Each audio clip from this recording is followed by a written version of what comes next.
کچھ یاد دہانی کی باتیں، اور تو سب کو پتہ ہے رمضان از اے گریٹ منتھ اور اس کے کیا فوائد ہیں، اس کے کیا ورچوز ہیں، لیکن بہت ضروری ہے کہ ہم اس میں with the right mindset enter ہوں اور پہلے سے تیار ہوں اس کے حوالے سے۔ اس حوالے سے میں سوچ رہا تھا کہ دیکھیں بڑا ضروری ہے پریپریشن کرنا ایک منتھ کے حوالے سے، وہ بھی اتنے گریٹ منتھ کے حوالے سے، کیونکہ حدیث میں آتا ہے کہ پروفٹ صلی اللہ علیہ وسلم اور صحابہ تو 6 ماہ پہلے سے اس کی پریکٹس شروع کر دیتے تھے۔ جسٹ لائک ایک بندے نے میراتھن ریس میں انٹر ہونا ہے تو ایسا نہیں ممکن کہ وہ بغیر کسی ریہرسل اور پریکٹس کے میراتھن میں دوڑ لگانا شروع کر دے، 10 منٹ بعد وہ تھک جائے گا۔ شروع میں تو بہت پیشن کے ساتھ کہے گا میں نے بھاگنا ہے، میں نے یہ کرنا ہے، میں نے وہ کرنا ہے، لیکن 10 منٹ 15 منٹ بعد جو ہے ظاہر ہے اس کو تھکن ہوگی۔ اور یہی ہوتا ہے کہ ہم رمضان میں بہت سے ایمز اور گولز کے ساتھ انٹر ہوتے ہیں، ہم کہتے ہیں ہم قیام اللیل بھی کریں گے، ہم تہجد بھی پڑھیں گے،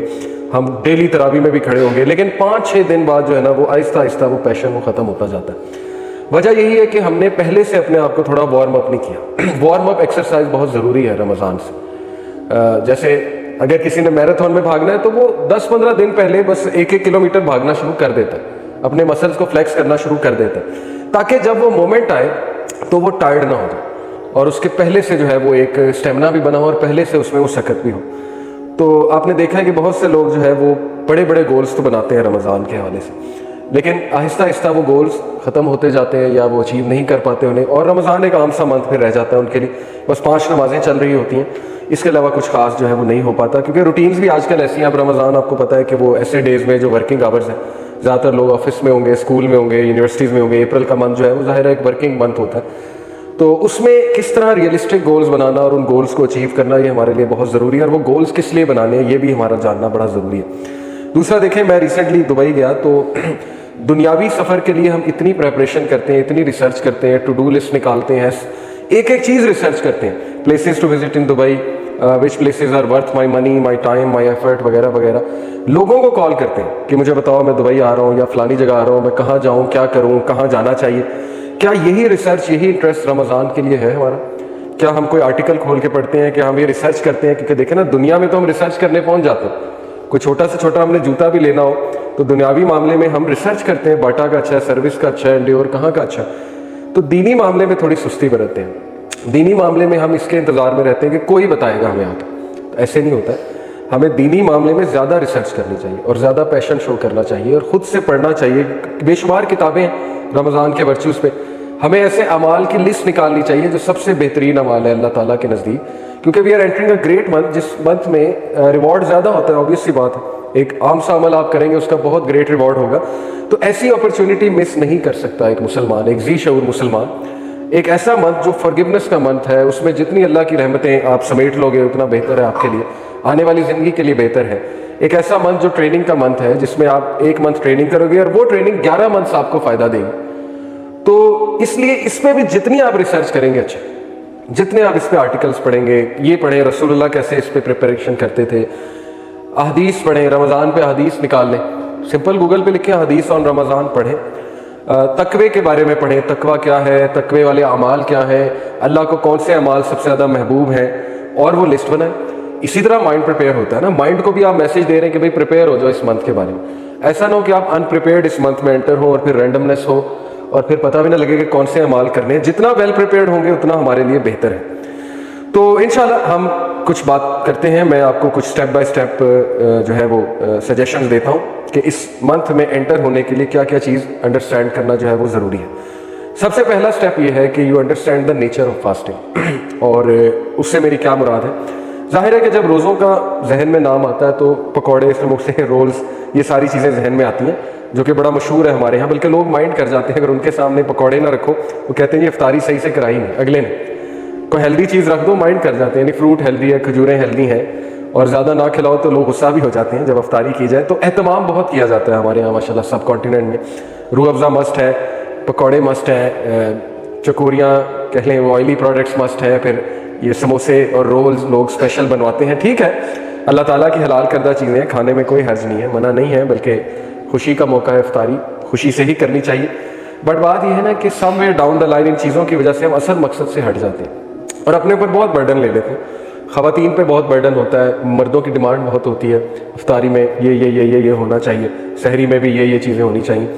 پھر ہمارے ہاں بونگ پائے اور نہاری سے سحری ہو رہی ہوتی ہے اور پراٹھوں سے، تو اس کے بعد پھر ظاہر ہے پیاس ہی لگنی ہے، اس کے بعد نیند آنی ہے ٹکا کے،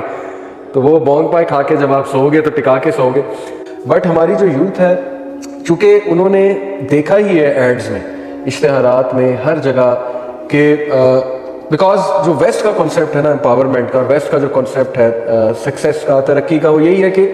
دونوں جینڈرز آپس میں انٹریکٹ کریں, ایک دوسرے کو انڈرسٹینڈ کریں. اس سے یہ ہے کہ کل کو وہ اچھے ہسبینڈ بھی بنیں گے, وہ اچھی وائفز بنیں گی, مین کو انڈرسٹینڈ کریں گی, مین وومین کو انڈرسٹینڈ کریں گے وغیرہ وغیرہ. اس لیے دے فیل کہ men and women should mix together. اور ایک اور کنسیپٹ, ایک ازمپشن ہے ہمارے ہاں بھی جو فیمنسٹ کا طبقہ ہے اس کی ایک ازمپشن ہے کہ جو میل ہے نا, اچھا میل وہ ہے, اچھا ڈگنیفائڈ میل وہ ہے کہ جو عورت کو دیکھ کے جسے کچھ بھی نہ ہو. یہ ان کا کنسیپٹ ہے. انفارچونیٹلی یہ کنسیپٹ بن گیا. جیسے ابھی محمد رضوان جو کرکٹر ہے, وہ ایک فیمیل رپورٹر ہے, شاید زینب نام ہے ان کا. تو میں دیکھ رہا تھا اس میں فیس بک پہ ایک پوسٹ شیئر ہوئی تھی کہ اس نے انٹرویو لیا محمد رضوان کا, تو محمد رضوان نے نہیں دیکھا, ایک بھی بار نہیں دیکھا ان کی طرف, آؤٹ آف رسپیکٹ. اسی طرح موئن علی نے انٹرویو لیا, موئن علی کا انٹرویو لیا ایک فیمیل اینکر نے, مجبوراً دینا پڑ گیا انہیں. تو انہوں نے بھی ایک بار وہ انٹرویو, تو میں نے خود یوٹیوب پر اس کی ویڈیو موجود ہے کہ ایک بار بھی اس نے نہیں دیکھا فیمیل کی طرف, رپورٹر کی طرف. تو یہ ایک پوسٹ پھر آئی ایک فیمنسٹ پاکستانی ان کی طرف سے کہ محمد رضوان ایک بھی بار اسے نہیں دیکھ رہا, یہ ڈس رسپیکٹ ہے خاتون کی. اور اس کا مطلب یہ ہے کہ آپ لوگوں کے مائنڈ میں وومن کو اتنا سیکشولائز کر دیا گیا کہ آپ لوگ دیکھ بھی نہیں سکتے. یعنی یہ اس کا آرگومنٹ ہے. تو کسی نے نیچے بڑا اچھا جواب دیا ہوا تھا کہ بھائی آپ لوگوں کا مسئلہ کیا ہے, دیکھیں تو ہراسمنٹ, نہ دیکھیں تو سیکسسٹ. مطلب کیا ایشو کیا ہے آپ لوگوں کا, کیا what do you want from men. تو بات اصل میں ہے کہ ایک ماڈریٹ ویو کی طرف ہم آتے ہیں کہ اسلام میں گائیڈ لائنس کیوں ڈیفائنڈ ہے, اپوزٹ جینڈر سے کیسے انٹریکٹ کیا جاتا ہے ضرورت پڑنے پہ, اور آخر ہمارا ریلیجن اس میں ہماری کیا رہنمائی فرماتا ہے. سب سے تو پہلے جو نظر آنے کو ہے آج کل, آپ چلے جائیں یونیورسٹیز میں, یہ میل فیمیل فرینڈشپ کا کنسیپٹ بہت پھیل چکا ہے کہ میرا دوست ہے یا یہ میری دوست ہے, ہم دونوں آپس میں دوست ہیں. تو بہت اچھے بچے ہوتے ہیں, میں یہ نہیں کہہ رہا کہ وہ ایول ہیں, نہ ہمیں ایسا سوچنا چاہیے, نہ ہمیں ایسا کہنا چاہیے. وہ لڑکیاں بھی اچھے گھرانوں کی ہوتی ہیں اور اچھی ہوتی ہیں. اگر آپ ان سے 5 منٹ بات کریں گے, میں نے کئی اسٹوڈنٹ سے انٹریکٹ کر کے دیکھا ہے یونیورسٹیز میں, تو اچھے گھرانوں کی لڑکیاں. ایسی بات نہیں ہے کہ ہم انہیں ایول کہہ رہے ہیں, لڑکے بھی اچھے گھرانوں سے آئے اور اچھے ان کے اقدار ہیں, ویلیوز ہیں, لیکن اصل میں وہ اس چیز کو ہارملیس سمجھ رہے ہیں, اس چیز کو, اس کانسیپٹ کو, دوستیوں کو, ہائی فائیو کو. اور اتنا زیادہ ان کے لیے چیز نارملائز ہو چکی ہے کہ ناؤ دے تھنک کہ یہ چیز تو چلتی ہے. نارملائز ہونے کی وجہ ایڈز میں دکھایا جا رہا ہے, موویز میں. انڈین موویز تو بڑے عرصے سے پروموٹ کرتی آ رہی ہیں اس چیز کو, اور ایڈز بھی پاکستانی ایڈز آپ دیکھ لیں, ہر ایڈ میں انٹرمنگلنگ آف سیکسز ہے. ٹیلینور کے ایڈز دیکھ لیں, کوئی اور ایڈز دیکھ لیں, تو now they are normalising it. تو انشاءاللہ میں کچھ اس میں بیلنس بھی بتاتا ہوں کہ کرنا کیا چاہیے. اور بڑا افسوس بھی ہوتا ہے کہ وہ لڑکا جو ذرا دور دور رہنا پسند کرتا ہے اپوزٹ جینڈر سے, نظریں جھکاتا ہے, کوشش کرتا ہے کہ وہ رسپیکٹ کرے, رسپیکٹ آؤٹ آف رسپیکٹ ہی کرتے ہیں نا, تو اس کو پھر چھیڑا جاتا ہے, اس کو کہا جاتا ہے کہ یہ تو ایل کانفیڈنٹ ہے, یہ تو پتہ نہیں اس کو بات کرنے نہیں آتی عورتوں سے. اور جو لڑکی نہ اپروچ کرے لڑکوں کو اور نہ اتنی گھلے ملے, تو اس کو بھی کہا جاتا ہے بیکورڈ ہے, اور یہ بڑے سخت ہوتے ہیں, اور ایسے ہوتے ہیں اور ویسے ہوتے ہیں. تو سب سے پہلے تو اس غلط فہمی کو ہمارا وہ طبقہ جو اپنے آپ کو لبرل کہتا ہے, وہ بھی اسی سوسائٹی کا حصہ ہے. ہم انہیں ایول نہیں کہہ رہے, لیکن ظاہر ہے کہ ان کی ذہنیت کچھ اور ہے, تو ہم انہیں یہ میسج دے رہے ہیں کہ سب سے پہلے تو اپنی غلط فہمی دور کریں کہ ایک لڑکا جو کسی کی طرف دیکھ نہیں رہا, یا لڑکیوں سے بات کرتے ہوئے وہ شرماتا ہے یا اپروچ نہیں کر رہا, تو وہ ایل کانفیڈنٹ نہیں ہے. وہ اپنے ریلیجن کو پریکٹس کرنے کی, اپنے ریلیجن میں جو احکامات ہیں, اسلام کھول کر آپ پڑھ لیں, اس کو پریکٹس کرنے کی کوشش کر رہے ہیں. کیونکہ ایک حدیث میں آتا ہے کہ ایک صحابی دوسرے اپنے دوست کو تھوڑا سا چھیڑ رہے تھے, ٹیز کر رہے تھے ان کی شرم و حیا پہ, ماڈیسٹی پہ. تو رسول اللہ صلی اللہ علیہ وسلم نے فرمایا وہاں سے جب گزر ہوا کہ اس کو ایسے مت کہو, for modesty is part of faith. یعنی تم لوگ اسے کیوں چھیڑ رہے ہو, ہوتا ہے نا دوست آپس میں چھیڑتے ہیں, بڑا شائع ہے, بڑا شائع. تو پراپھٹ صلی اللہ علیہ وسلم نے کہا شائنس جو ہے, یہ ماڈیسٹی جو ہے, پارٹ آف فیتھ ہے, اچھی بات ہے شائع ہونا. تو سملرلی یہ بھی سمجھنا چاہیے کہ اگر کوئی لڑکی صحیح سے جواب نہیں دے رہی, فرینک نہیں ہو رہی, اپنے آپ کو وہ اس طرح کیری کر رہی ہے ڈگنیفائڈ پوزیشن میں, ڈگنیفائڈ چال میں, اس کا یہ مطلب نہیں ہے کہ اس میں کانفیڈنس نہیں ہے یا وہ سخت ہے, نہیں.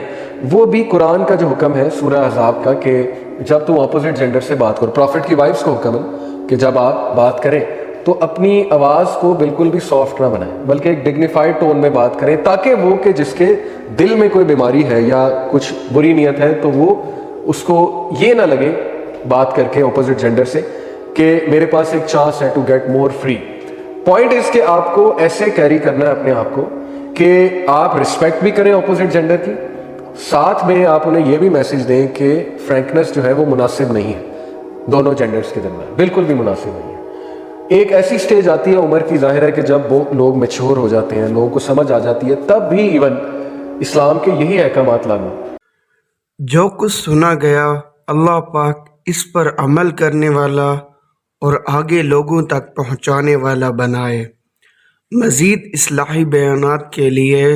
ہمارا یوٹیوب چینل MA ریمائنڈر کو سبسکرائب کریں۔ جزاک اللہ خیر۔